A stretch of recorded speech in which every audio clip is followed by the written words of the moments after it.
This It's On moment is brought to you by On Nicotine Pouches. If you're just tuning in, we're on the first tee at Fairway Links, and Spencer is up last. Steve, he's got to be feeling the heat. Everyone's had a monster drive so far. No doubt, Sue. A hush falls over the foursome as Spencer brings his club back. Oh, Steve, it looks like it's on. Products for tobacco consumers 21 years of age or older. Warning, this product contains nicotine. Nicotine is an addictive chemical.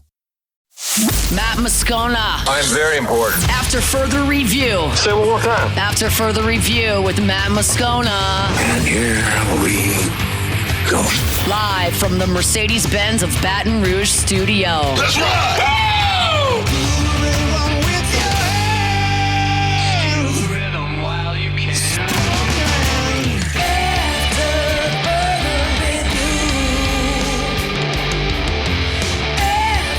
Welcome on in hour number 2 after further review, presented by Decision Critical Concierge Nursing. Musso in for Moscona, Jacob Beck and Paul O'Neill along for the ride as well, and glad you are here with us as we begin hour number 2. Clemson took their turn at ACC Media Days here on Thursday. We'll get to that momentarily. Dan Lanning talking college football playoff at Big Ten Media Days. Ross Jackson still to come as well. Give us a boots on the ground report from day 2 of New Orleans Saints training camp.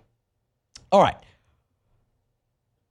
ACC Media Days wrapped up here on Thursday. Clemson was part of the final day. So figured this is as good a time as any to really kind of look at Clemson more in depth for the first time and start to kind of look at the matchup between Clemson and LSU on August 30th. Clemson has gotten a lot of flowers here early, and for good reason. What they return is 80% of the production from a team that won the ACC and made the college football playoff a year ago. They have a guy in Cade Klubnik at quarterback who many believe has what it takes to win the Heisman Trophy and be the number 1 overall pick in the 2026 NFL Draft. You throw all of that together, and yeah, you're going to have a lot of hype.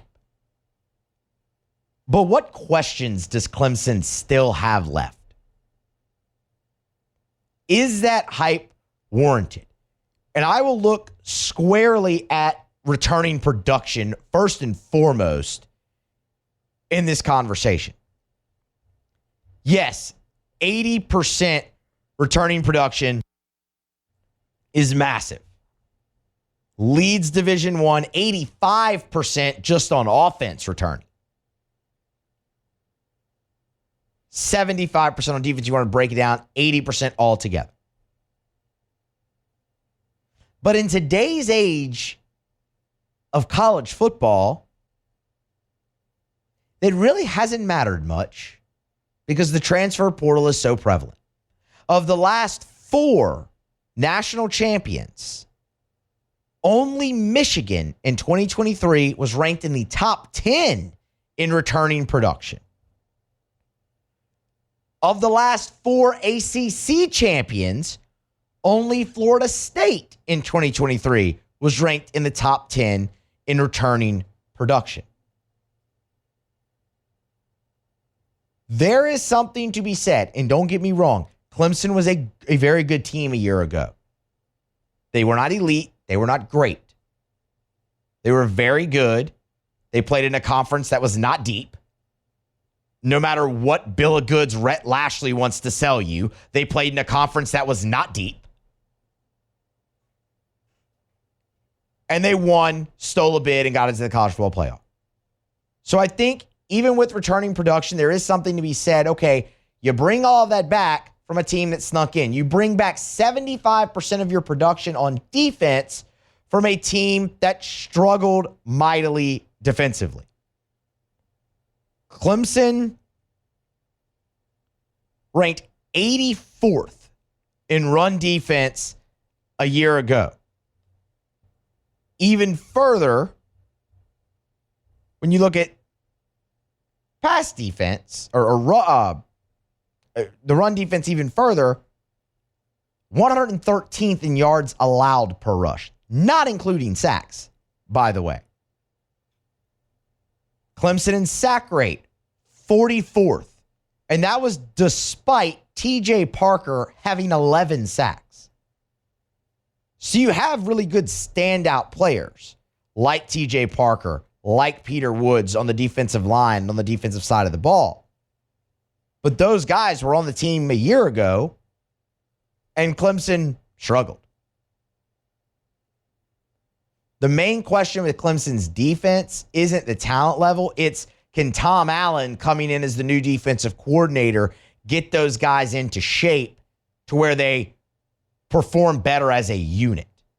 Like, I look at a guy like TJ Parker, Peter Woods up front, and I say, man, you know what? Yeah, that can give LSU a lot of problems bringing in an offensive line that is starting 4 new guys up front.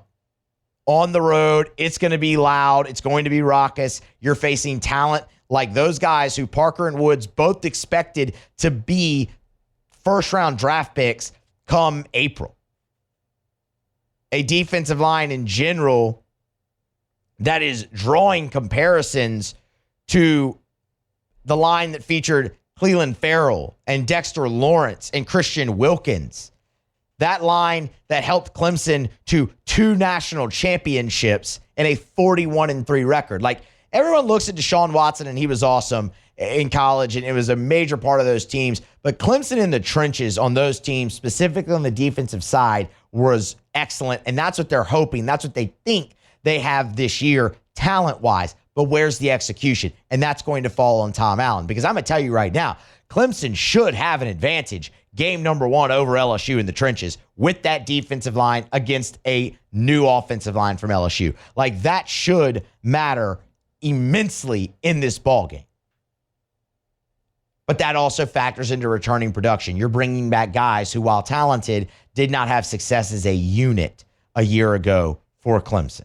Not the success becoming of a national championship and college football playoff contender. It's just, that is what it is. Like, that's really not disputable. There's a reason they got ousted in the first round rather handedly by Texas. Cade Klubnik, the offense on the other side, they were pretty darn good a year ago. Antonio Williams back was on the cusp of a 1,000-yard receiving season a year ago. And he's back along with Wesco, with Moore, with all those guys. And they even brought in a portal acquisition on the wide receiver side. They did so as well defensively. And that's the other part of this there. You look at a guy like Will Helt, who was brought in from Purdue to hopefully mix up and help the pass rush opposite of a guy like TJ Parker. So they've mixed and matched a little bit there as well. But the thing that really stands out from Clemson is they are a veteran team with a lot of production returning. And Dabo Swinney was asked about having a veteran team, and is that the linchpin into cementing them once again as a national championship contender?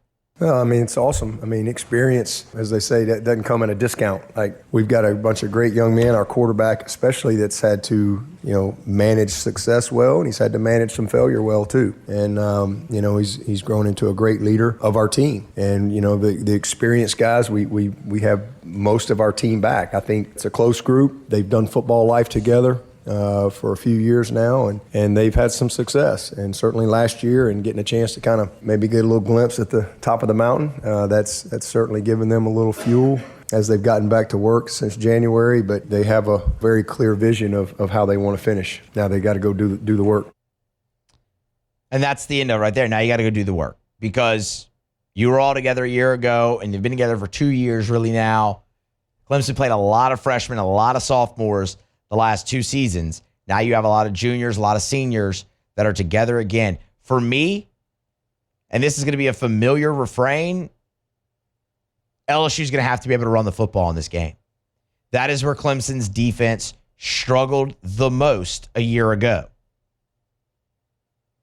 And LSU is going to have to try to exploit that early and see if they can't establish a running game to just let the rest of it kind of fall into line from there offensively. Really get Nussmeier into a rhythm in the passing game with the help of a running game.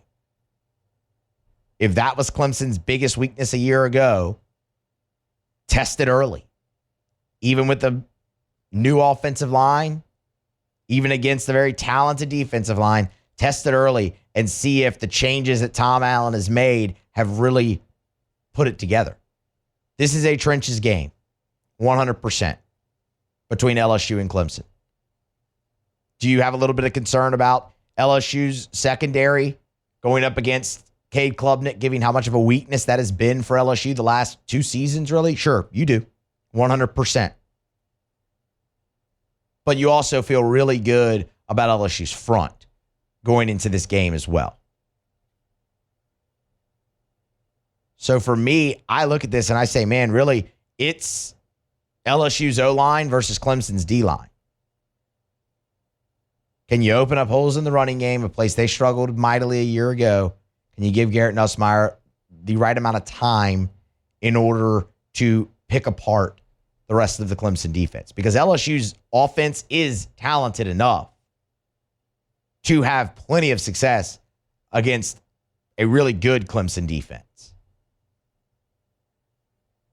But the matchup's going to have to be won at the line of scrimmage. And that does give me pause. But the question for Clemson is, okay, you've got all these guys coming back. Have they taken the steps necessary to improve on what hampered them a year ago? As much as LSU is going to be put to the test early, so is Clemson. Because LSU has the type of offense that can exploit you if you haven't made those necessary steps here early, first game of the season to improve. We'll see. We'll see. August 30th, LSU, Clemson, 6:30 kickoff. Tigers. They both open camp next week. All right, we're going to grab a break, come back on the other side. We'll kind of switch over to Big Ten Media Days. Dan Lanning talked about the college football playoff when he met with reporters in Vegas, and he's looking for an earlier end. I've got some thoughts. Talk about it next here on AFR. AFR.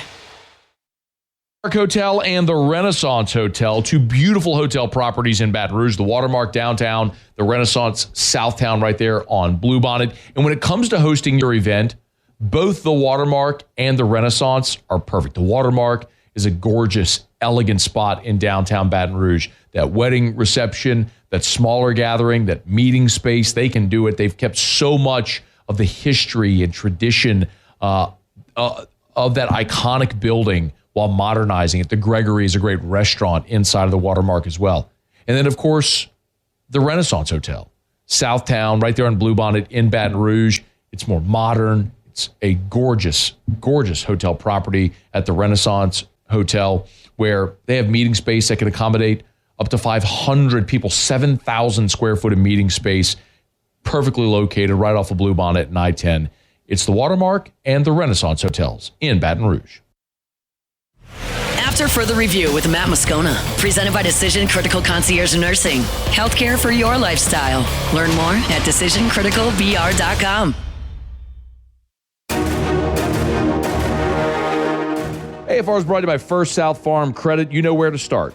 Your first call, your first visit, your first option when it comes to buying land in Louisiana is First South Farm Credit. And honestly, it doesn't even have to be land in Louisiana because First South Farm Credit can help you buy land in any of the contiguous 48. And they've got more than 40 branches in Louisiana, Mississippi, and Alabama. So if you're right here in the Southeast, there's First South Farm Credit locations all near you. But remember, like, for example, let's say a lot of our audience in New Orleans, of course. You're living in New Orleans, maybe you're starting to build a family, grow a family. You want to move to the North Shore like a lot of people do. You want to buy the 100 acres in Tangipahoa. You can. And First South Farm Credit can help because they have an office in Amite. So you can walk in there, you can do business with someone who talks like you, lives where you live, and help you buy land wherever you want to buy land in the contiguous 48. It's First South Farm Credit. If you're thinking of buying land, your first call, your first option should be First South Farm Credit. FirstSouthLand.com. Big Ten Media Days in Vegas. Those wrapped up as well today. Dan Lanning took to the podium. This was on Wednesday, and started talking about the college football playoff, and not necessarily expansion. He was more focused on the timeline of it. Just get right into this and read it to you word for word. Quote, I'd be in favor of creating our playoff system to mirror every other playoff system in sports. The season's over, and the playoffs start shortly after. The long break is something I'm not crazy about. I wish we played every single Saturday in college football. I wish college football ended January 1st. Dan Lanning. Preach, brother, preach. I could not be in more agreement than I am with that for a couple of reasons. And look, it makes a lot of sense why Dan Lanning's the guy trumpeting this.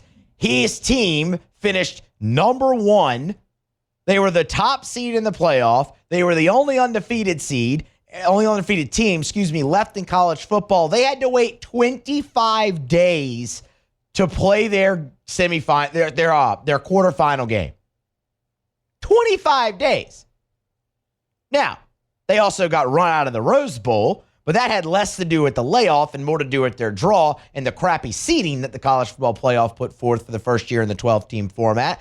But 25 days is just too long.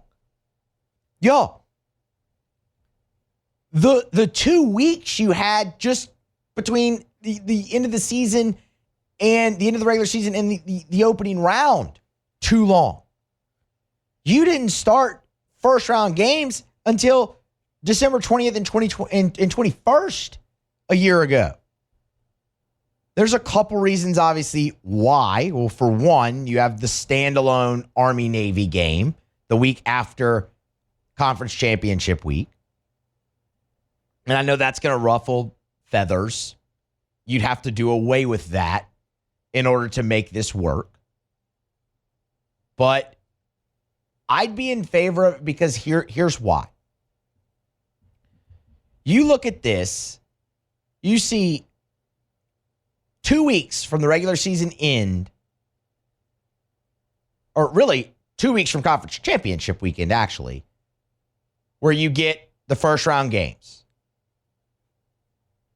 Then 25 days from the end for teams that have the bye. And then ultimately the championship game is played on January 20th a year ago. Y'all, I'm not going to say it completely diminishes the hype around the playoff, but those delays don't help it. Like, was anyone really jazzed for that national championship game? I mean, the ratings suffered clearly. I think you find a way to have conference championship weekend. You'll still have first round buys, right, in the playoff.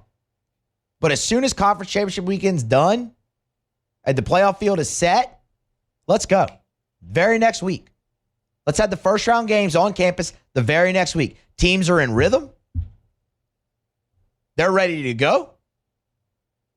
Would it come at a price? Yeah. You might not have your full team at total health. And that's unfortunate. But you just keep moving through your process. It makes the most sense.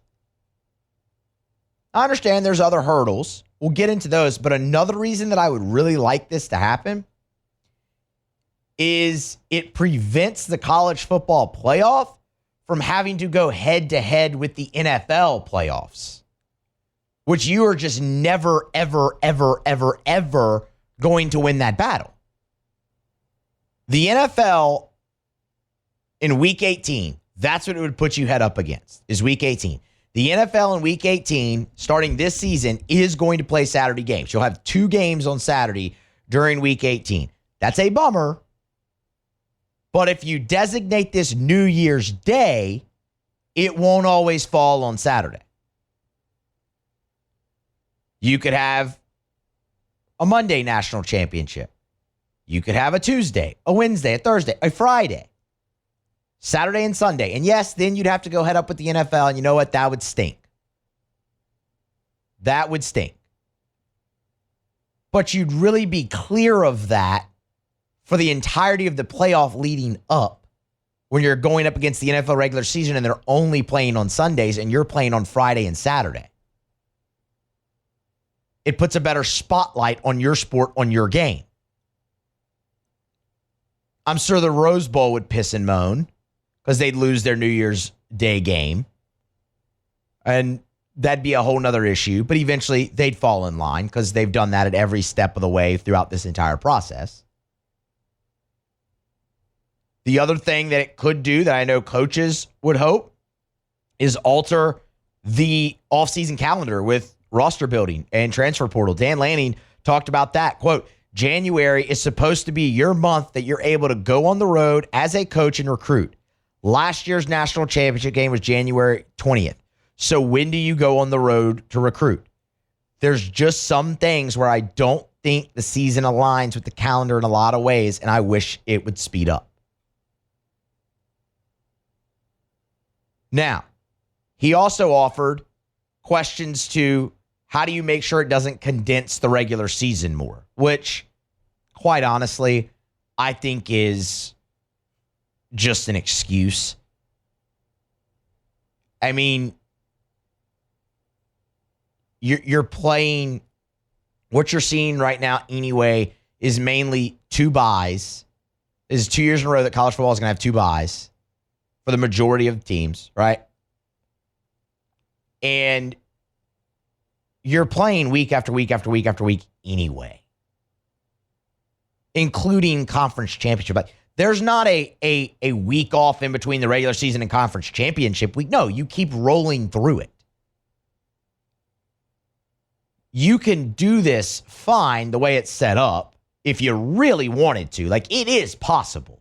It is possible. But Lanning offers, quote, I'd like to start week 0. A lot of teams play week 0 already. I'd love to say Big Ten championship, then the next Saturday is a playoff game, then the next Saturday there's a playoff game. And you just start week 0, and you could build in a little bit extra time there. Now, I've already said I think you could do it the way you have it structured now. Would it be taxing? Sure.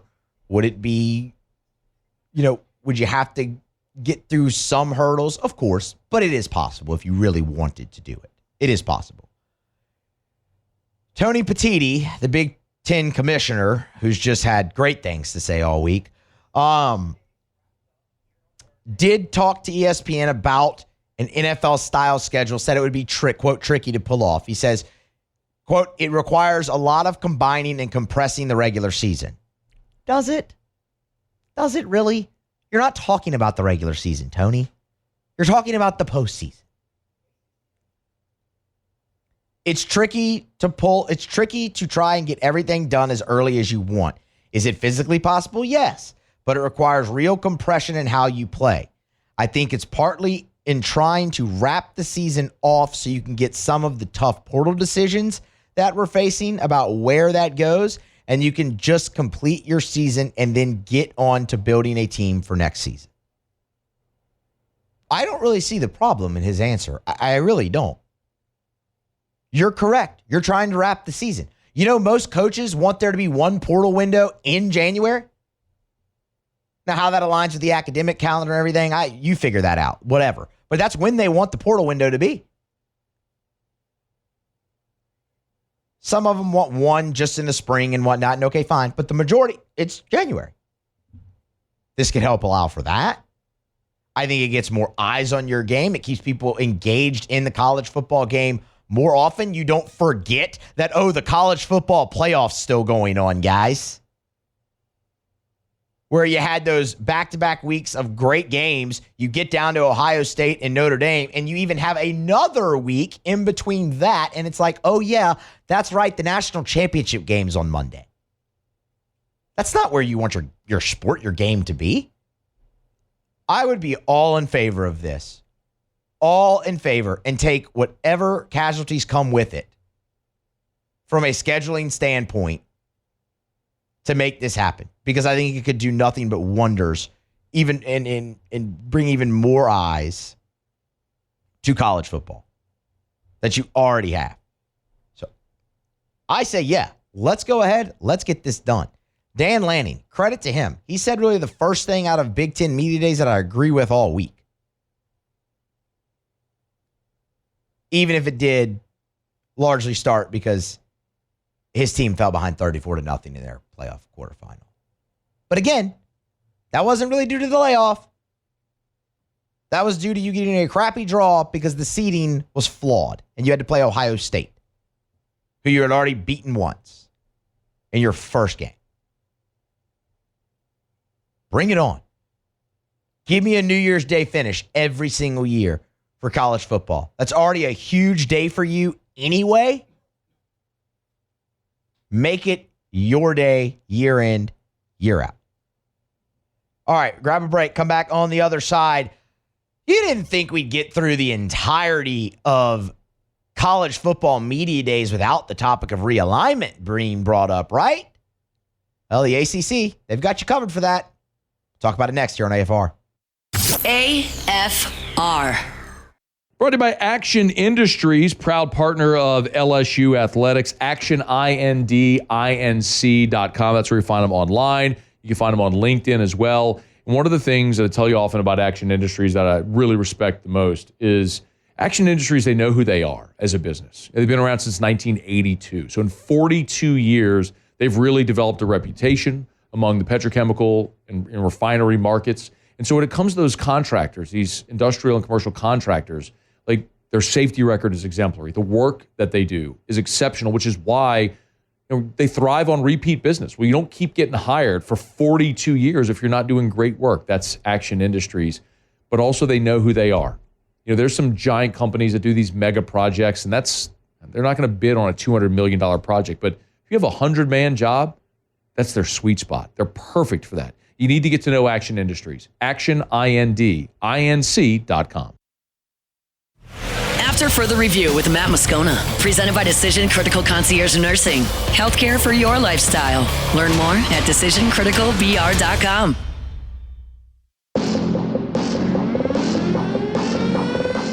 Quick reminder about Lee Michaels Fine Jewelry, LMFJ.com. LMFJ.com for Lee Michaels Fine Jewelry. They're the best. If you are, gentlemen, thinking about popping the question and you're thinking about where am I going to go buy that diamond, I want you to consider this. There are places that will sell you man-made lab diamonds, but what are you buying? It's according to its makeup and characteristics, sure, diamond. But is it going to hold its value? Like, is that the way you want to say, I love you, I want to spend the rest of my life with you? Go to Lee Michaels. Go to Lee Michaels. Walk in the door. Experience the thing I talk about all the time, which is the Lee Michaels experience. It's Lee Michaels Fine Jewelry with 10 locations. Baton Rouge, 2 locations in Baton Rouge. New Orleans, Lafayette, Shreveport, Mississippi, Texas as well. 10 locations across 3 states. It's Lee Michaels Fine Jewelry. Thrill her, gentlemen. Thrill her with a gift in the red box from Lee Michaels Fine Jewelry. Welcome back in. AFR, presented by Decision Critical Concierge Nursing here on a Thursday. Musso in for Moscona. Earlier on Thursday, there was a report from Inside Carolina, and it was picked up by Sports Business Journal, On3, like a bunch of different media outlets, that North Carolina is one of the teams, emphasis on teams, one of the teams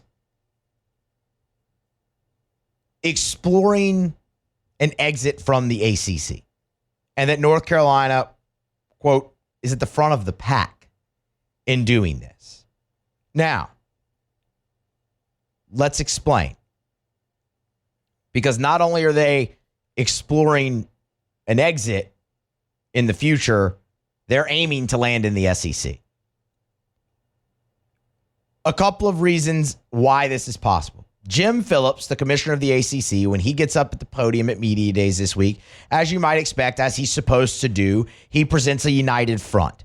the teams want to be in here. He went out of his way to talk about the Clemson and Florida State lawsuit that was settled and presented it as a more as a compromise rather than a concession. Make no mistake, y'all, that was a concession.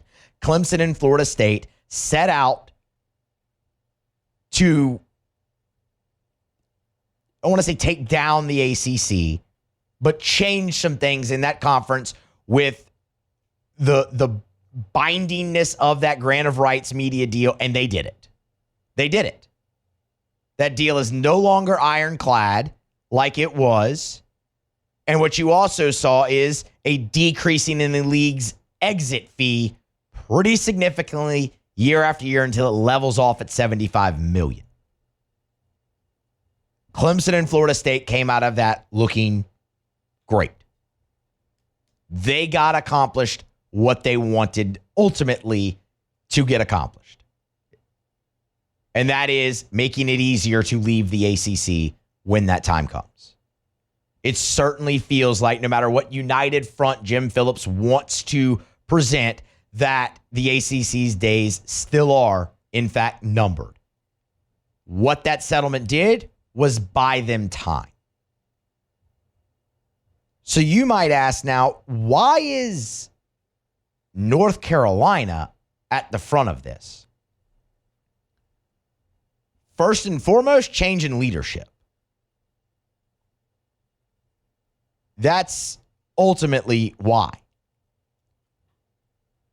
Their chancellor, Lee Roberts, is approaching 1 year anniversary of being named the full-time chancellor. He was the interim in 7 months prior. Steve Newmark is coming on in August at North Carolina as the executive associate athletic director, but really he is the athletic director in waiting, and he will succeed Bubba Cunningham next summer. So you're going to have a new chancellor and a new athletic director in there. And y'all, they are already taking plenty of risks and being very, very aggressive, whether it be the hiring of Bill Belichick. And now, according to the report, I will read directly from it that what the new chancellor and the athletic director in waiting have been able to do is get everyone else around North Carolina in lockstep with this idea. Previously, a lot of the academics at North Carolina wanted them, if they were going to leave the ACC, to join the Big Ten. Now, Roberts, Newmark, they've turned that around. From the report, quote, "Make no mistake, now multiple sources told Inside Carolina the SEC is where the Tar Heels are aiming under the leadership of Roberts and Newmark should UNC move to leave the ACC for another league, perhaps in the near future." So this is something that they are very, very serious about. The next logical question is, okay, when can this happen? That's where you get into the exit fees for the league.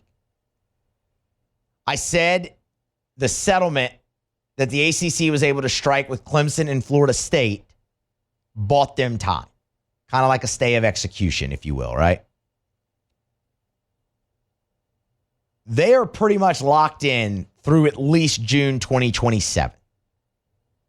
If a team looked to leave the ACC right now in like the next go round of it, 26, 27 calendar, it would cost them $147 million. That's what they would owe the ACC. The very next year, 27, 28, $129 million. Once you get to 28, 29, that's when it starts to become a little bit more manageable. It drops to $111 million. The year after that, 93. And then in 2030, 31, $75 million, and it levels off there. While that's still substantial, it's definitely more doable. It is definitely more doable. What's interesting in this report from Inside Carolina is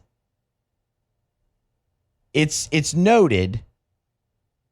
Hold on, I have to find the quote. I lost it. That's my fault. That North Carolina obviously would become the most managed, like we said, at 2030, 2031, and that is basically kind of like a final mark. I think what the words they used were a final mark of demarcation, but they punctuated that with if they don't leave earlier. Now, North Carolina is leading this pack. The other team involved, you guessed it, Clemson. Clemson desperately wants out of the ACC, and I would expect Florida State would follow suit very soon after that. So those are really the three, and right now, North Carolina kind of leading the pack. The other question you are probably asking is, why would the SEC want North Carolina? And it's the same answer we give all the time when we talk about this. You're not in the state of North Carolina. That's a whole new market, which means more revenue, more eyes, more exposure for the league, for the network, for everything. It's why when you brought in Texas A&M, you also brought in Missouri. It's why when you brought in Texas, you also brought in Oklahoma. It puts you in different states, in new markets. This would do the same thing. Okay, you bring in Clemson. Well, you also already have that state with South Carolina, so you bring in North Carolina. It strengthens you in basketball even more than you already are. It strengthens you academically as well because Chapel Hill is a great school. And it gives you ultimately the North Carolina market of that state where the SEC network would be all across it. And it's just more eyes and more revenue. The interesting thing is, you'll remember a year ago at SEC Media Days, 2024, when Greg Sankey gave his State of the Conference address, he brought up realignment and said that the SEC was content to stay at 16 for, quote, a long, long time. Kind of putting to bed that immediate changes in the conference were imminent. That was 2024. You get to 2028, and you only, if you're North Carolina, 111 million, you think that's doable? That's 4 years removed from staying at 16 for a while, for a long, long time. We're content to stay there. Content, not saying they will. 4 years a long enough time to welcome in a new program? Yeah, it is. You get this all the way to 2030, 31, where they're looking just 75 million? Yeah, that's definitely long enough. That's 6 years. 100% it's possible. The other thing it does, what does Greg Sankey always say? Loves the contiguous map. The rivalries and everything are very, very important to the SEC. He wants the states touching. North Carolina, that would satisfy that requirement for Greg Sankey as well. This isn't imminent. This isn't going to happen next year or even the year after that. But it's being put out there for a reason.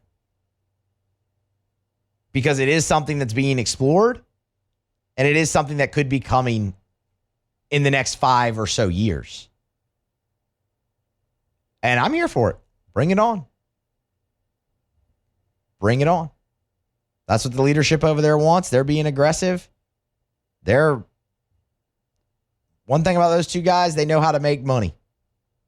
And that's going to be music to the ears of the SEC. You look at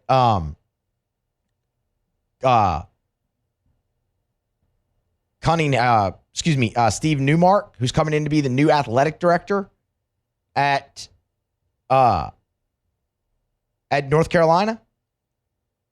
His previous role was the president of Roush Fenway Keselowski Racing in NASCAR, where his priority was revenue driving and fundraising efforts. That leadership can make a bunch of money. You can get a brand new market. Yeah, the SEC would be very, very interested in North Carolina. It's off in the future, but we'll keep you posted. See if the rumblings do pick up as we go through this season and next offseason as well in college football. All right, we're going to grab a break, come back on the other side, close out hour number 2 of AFR Tigers and the Pros. Stay here. After further review. Get Gordon and get it done. Gordon McKernan Injury Attorneys. If you've been injured and it's not your fault, do what injured people in Louisiana have done for more than 30 years. Call Gordon McKernan Injury Attorneys. 888-8888. It's all 8s. 888-8888. I don't even need to give you the area code because no matter where you are in the state, it doesn't matter. Just dial 888-8888 for Gordon McKernan Injury Attorneys. Gordon does an awesome job, man. He's a great person. They've been so invested in our communities with all the charitable and service work that they do. They give back into the communities that they represent, no matter what time of year. If it's the bike giveaway for kids around Christmas time, if it's the laptop giveaway around back to school time, if it's the charitable work they do during October for Breast Cancer Awareness Month, they're always involved in the community. We tell you all the time, of course, about the G Team and what Gordon's done with NIL and the opportunities that he's afforded student athletes. Just a great, great community partner. If you've been injured, you need representation, go to getgordon.com. That's getgordon.com. Get Gordon and get it done. After further review with Matt Moscona, presented by Decision Critical Concierge Nursing. Healthcare for your lifestyle. Learn more at decisioncriticalbr.com. We're brought to you by Rouse's, Rouse's.com, Rouse's.com. They got Rouse's everywhere, y'all. Speaking of which, you need to save some money? Go to Rouse's. Get the weekly ad. Go to Rouse's.com. You can click on the weekly ad. You're going to shop for your groceries. You're on a budget. Rouse's is going to help you save. Or just go to Rouse's and look for the Rouse's branded products, because one of the most impressive things about Rouse's is whenever they have that Rouse's, the R logo with the circle around it, you see that Rouse's branded logo. So their products, they always do whatever they can to source locally. Whatever ingredients they can source locally in Louisiana, they do it for their products. And they're going to save you money. Great quality products to save you money and always a friendly atmosphere as well. It's Rouse's, the official supermarket of the New Orleans Saints, Rouse's.com. Rouse's, this feels like home. All right, wrapping up hour number 2 here of AFR, presented by Decision Critical Concierge Nursing. We do so with Tigers and the Pros. Take it away back. Tigers in the Pros. They still bleed purple and gold. They're just really rich now. All right, you got a little bit of MLB action yesterday. The Reds and Nationals, a couple of players, one from each of the teams there.